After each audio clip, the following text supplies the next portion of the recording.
그동안 미국의 스포츠와 패스트푸드 등을 다뤘는데 이제 주제를 약간 바꾸겠습니다. 주제는 바뀌지만 제가 지금까지 여러분과 공유하고자 하는 근본적인 메시지는 변함이 없습니다.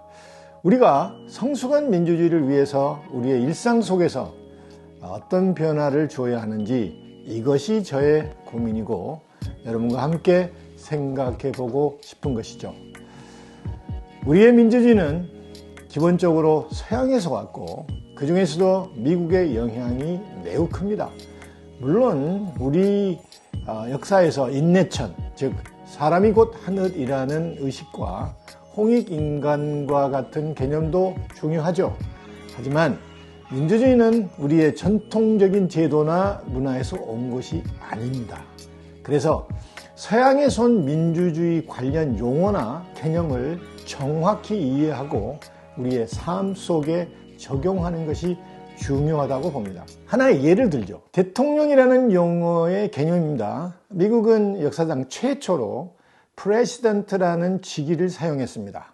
독립전쟁 후 미 합중국의 토대가 되는 헌법을 제정하면서 행정부의 수장을 프레시던트라고 했죠. 여기서 행정부의 수장이라는 점이 매우 중요합니다. 미국은 철저한 삼권 분립에 의한 견제와 균형 원칙에 의한 민주주의를 시작했습니다. 그래서 입법부, 사법부, 행정부의 세 권력 중에서 행정부를 대표하는 사람이 프레시던트인 것입니다. 그 기원은 앞에 선다라는 뜻의 preside의 단어에서 유래했죠. 좀 풀어서 설명하면 행정부를 이끌어가는 대표 자리라는 의미입니다. 이것이 왜 중요하냐면 당시 유럽은 왕정 시대였습니다. 대다수의 유럽 국가들은 왕이 절대적인 권력을 행사하는 절대왕권 시대였습니다. 그때 미국이 왕이 아닌 삼권 분립의 원칙에 근거한 공화제를 시작했고 행정부를 대표하는 사람을 프레시던트라고 한 것이죠. 이 역사적 전환점에 초대 대통령 조지 워싱턴의 역할이 매우 중요했습니다. 워싱턴 대통령의 강요들과 측근들은 쉽게 이 새로운 타이틀로 워싱턴을 부르지 못했죠. 그래서 상당수는 Your Majesty, 폐하라고 불렀죠. 혹은 Mr. President, Your Highness, 대통령 각하 이런 뜻이죠. 그 칭호에 워싱턴은 어떤 반응을 보였을까요? 자기를 왕 취급하는 극존칭인데 좋아했겠죠? 아닙니다. 그렇지 않았습니다. 워싱턴은 그렇게 부르지 말라고 했습니다. 그냥 미스터 프레시던트라고 부르라고 했죠. 절대왕권에서 공화정으로 전환되는 이 역사적인 순간에 직위 타이틀이 얼마나 중요한가를 그는 간파한 것입니다. 그런데 미국에서는 프레시던트라는 호칭이 널리 있습니다. 대학 총장도 프레시던트, 회사 사장도 프레시던트, 초등학교 반장도 프레시던트, 대학 동아리 회장도 프레시던트 등 거의 모든 조직이나 모임의 대표자를 프레시던트라고 하죠. 그런데 우리는 행정부의 수반인 프레시던트를 대통령이라고 합니다. 그 이유는 일본 때문이죠.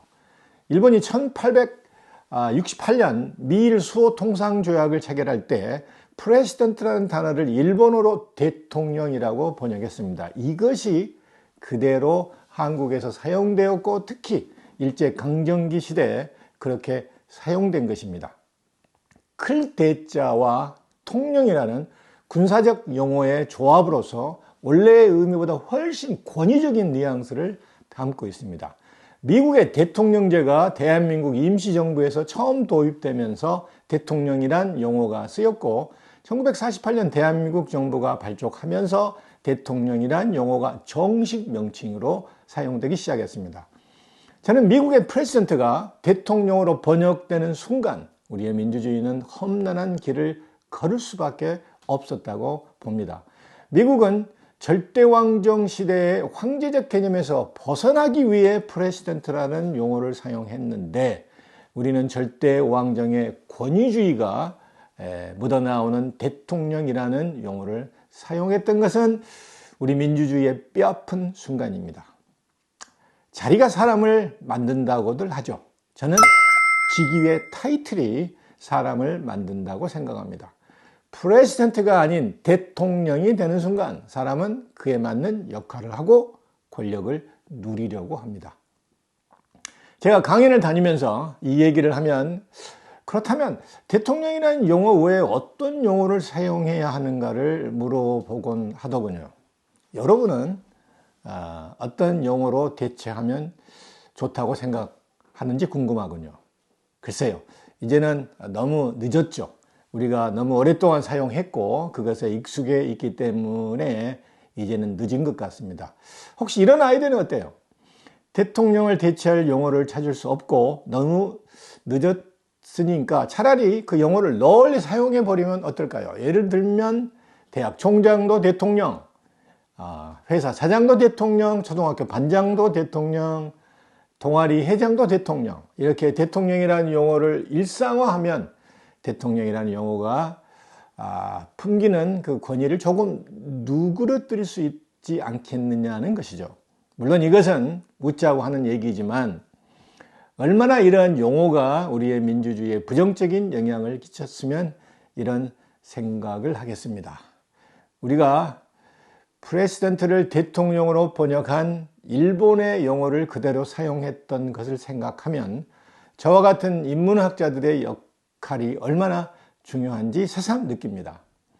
그때 우리 선배들이 프레시던트의 역사적 의미와 그 의의를 제대로 이해하고 우리의 미래를 위해서 적합한 용어를 선택했더라면 하는 그런 아쉬움이 큽니다. 아무튼 우리 일상에서 사용되는 외래어를 번역할 때는 신중에 신중을 기해야 합니다. 특히 민주주의에 관련된 부분에서는 더욱 그렇습니다. 앞으로 계속해서 용어의 문제에 대해 다루겠지만 민주주의에 대한 신뢰가 추락하는 이때 우리의 생각이 변해야 하고 우리의 말이 변해야 하고 우리의 행동이 변해야 하기 때문입니다. 마지막으로 우리의 K컬처 위용이 대단하죠. 민주주의에서도 마찬가지입니다. 우리의 대통령이라는 그 의미가 미국으로 역수출되어서 지금은 미국에서 기존의 프레시던트라는 의미보다는 우리나라의 대통령 개념을 따라가고 있는 것 같습니다. 트럼프는 미국 역사는 공부하지 않고 우리나라 역사를 공부했나 봅니다.